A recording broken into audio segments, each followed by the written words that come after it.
ನಮ್ಮ ದೇವರು ಕರ್ತನಾದ ಯೇಸು ಕ್ರಿಸ್ತನ ನಾಮದಲ್ಲಿ ಅನುದಿನದ ಆಹಾರ ಪ್ರಿಯರಿಗೆ ಪ್ರೀತಿಯ ಶುಭಾಶಯಗಳು. 2025 ಮೇ ತಿಂಗಳ 20ನೇ ತಾರೀಕಿನ ಮಂಗಳವಾರದ ದೇವರ ವಾಕ್ಯವು, ನಂಬಿಕೆಯ ಪ್ರಾರ್ಥನೆ.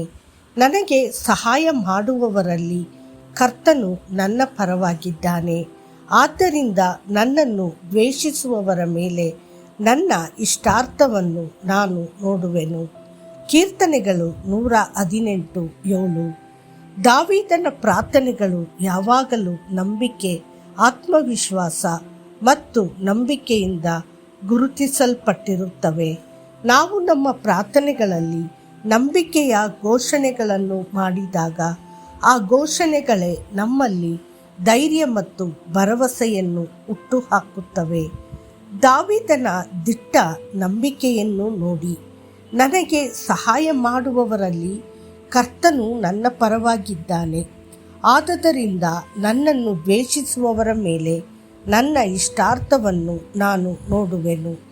ಕೀರ್ತನೆಗಳು 118:7.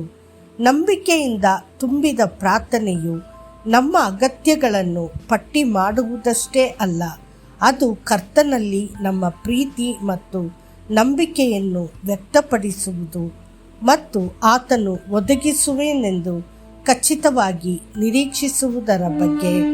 ಉದಾಹರಣೆಗೆ, ಕೀರ್ತನೆ 23 ತೆಗೆದುಕೊಳ್ಳಿ. ದಾವೀದನು ಸಂತೋಷದಿಂದ ಪ್ರಾರಂಭಿಸುತ್ತಾನೆ. ಕರ್ತನು ನನ್ನ ಕುರುಬನು, ನನಗೆ ಕೊರತೆಯಾಗುವುದಿಲ್ಲ.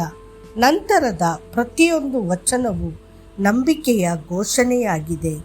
ನೀವು ಸಹ ನಿಮ್ಮ ಪ್ರಾರ್ಥನಾ ಸಮಯದಲ್ಲಿ ಅಂತಹ ಮಾತುಗಳನ್ನು ಘೋಷಿಸಬಹುದು. ಕರ್ತನೇ, ನೀನು ಯಾವಾಗಲೂ ನನ್ನೊಂದಿಗಿದ್ದಿ. ನಿನಗೆ ಧನ್ಯವಾದಗಳು. ನೀನು ನನ್ನನ್ನು ಕೈಬಿಡಲಿಲ್ಲ. ನಿನಗೆ ಧನ್ಯವಾದಗಳು ಕರ್ತನೇ. ನೀನು ನನ್ನ ಹತ್ತಿರದಲ್ಲಿರುವುದರಿಂದ ನಾನು ಭಯಪಡುವುದಿಲ್ಲ. ನಿನ್ನ ಮುಖವು ನನ್ನ ಮೇಲೆ ಪ್ರಕಾಶಿಸಿದ್ದಕ್ಕಾಗಿ ನಿನಗೆ ಧನ್ಯವಾದಗಳು. ನೀನು ನನ್ನ ಸಹಾಯಕ, ನನ್ನ ರಕ್ಷಣೆಯ ದೇವರು. ನನ್ನ ತಂದೆ ತಾಯಿಗಳು ನನ್ನನ್ನು ತ್ಯಜಿಸಿದರು, ನೀನು ನನ್ನನ್ನು ಸ್ವೀಕರಿಸುವೆ. ನಿನಗೆ ಧನ್ಯವಾದಗಳು ಕರ್ತನೇ. ಕೀರ್ತನೆಗಳು 27:9 ಮತ್ತು 10.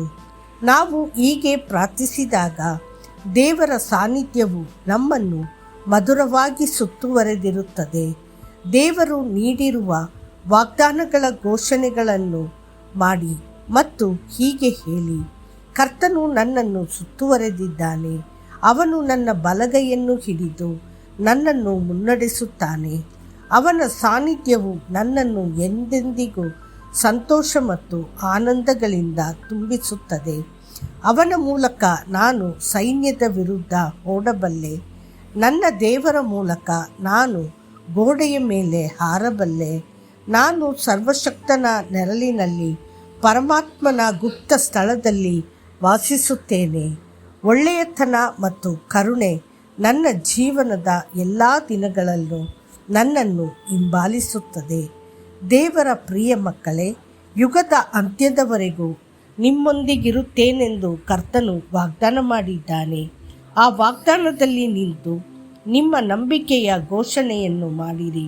ಸತ್ಯವೇದವು ಹೇಳುವಂತೆ ದೇವರಿಂದ ಹುಟ್ಟಿರುವುದೆಲ್ಲವೂ ಲೋಕವನ್ನು ಜಯಿಸುತ್ತದೆ. ಲೋಕವನ್ನು ಜಯಿಸಿದ ವಿಜಯವು ನಮ್ಮ ನಂಬಿಕೆಯೇ.